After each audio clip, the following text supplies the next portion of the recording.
ऐसे लोगों के सख्ती से पेश आया जाएगा। आप रिपोर्ट में देखिए। मराठी हिंदी संग्राम।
और केंद्रीय राज्य मंत्री प्रताप राव जाधव ने मनसे की गुंडागर्दी पर निशाना साधा है। उनका कहना है कि मुंबई में ही कई इलाके ऐसे हैं जो मुस्लिम बहुल हैं और वहां मराठी नहीं बोली जाती, फिर भी सालों से लोग वहां रह रहे हैं।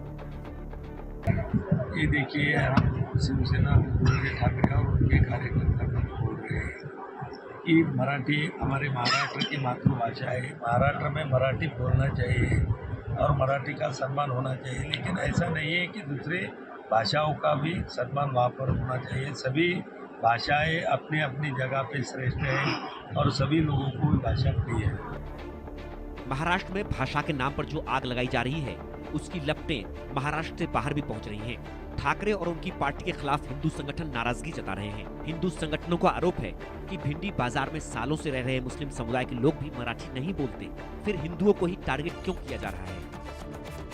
भाषावाद के नाम पे जो एक संघर्ष शुरू हुआ है, वो कब शुरू हुआ है, वो कौन कर रहा है? हम तो हिंदूवादी संगठन है। राजनीतिक दल अपने अपनी चुनाव के पहले कुछ अपने एजेंडे लाते हैं, उस प्रकार से एजेंडा चलाया जा रहा है ऐसे लगा। क्योंकि इस देश को अगर हिंदू राष्ट्र बनाना है तो भारत में भाषावाद हो, प्रांतवाद हो, जातिवाद हो, ये सब बाजू में रख के केवल हिंदू करके विचार करना आवश्यक है और ये हमारी भूमिका है यहाँ पे।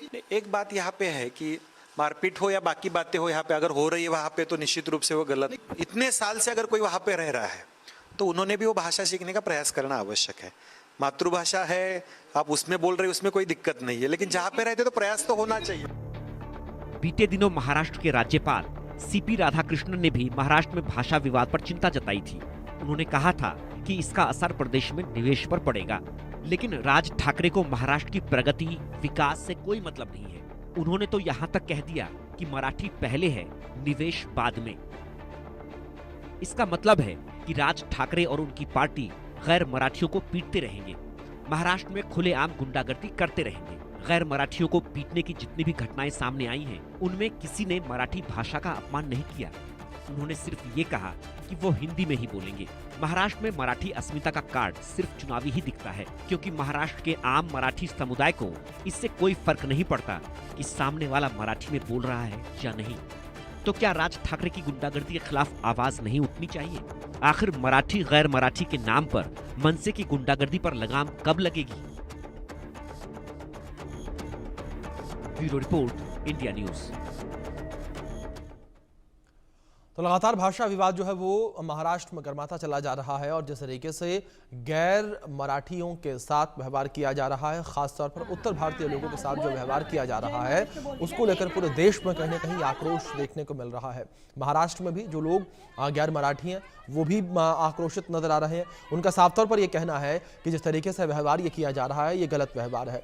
और साथ ही साथ जगह जगह से तस्वीरें निकलकर सामने आ रही हैं मनसे की गुंडागर्दी की भी, जहां मनसे कार्यकर्ता जाकर लोगों के साथ बदतमीजी कर रहे हैं, उनके साथ मारपीट कर रहे हैं, जबरन उनसे मराठी बुलवा रहे हैं और जो लोग मराठी नहीं बोल पा रहे उनके साथ मारपीट कर रहे हैं और उनसे मराठी में ही माफ़ी भी मंगवा रहे हैं।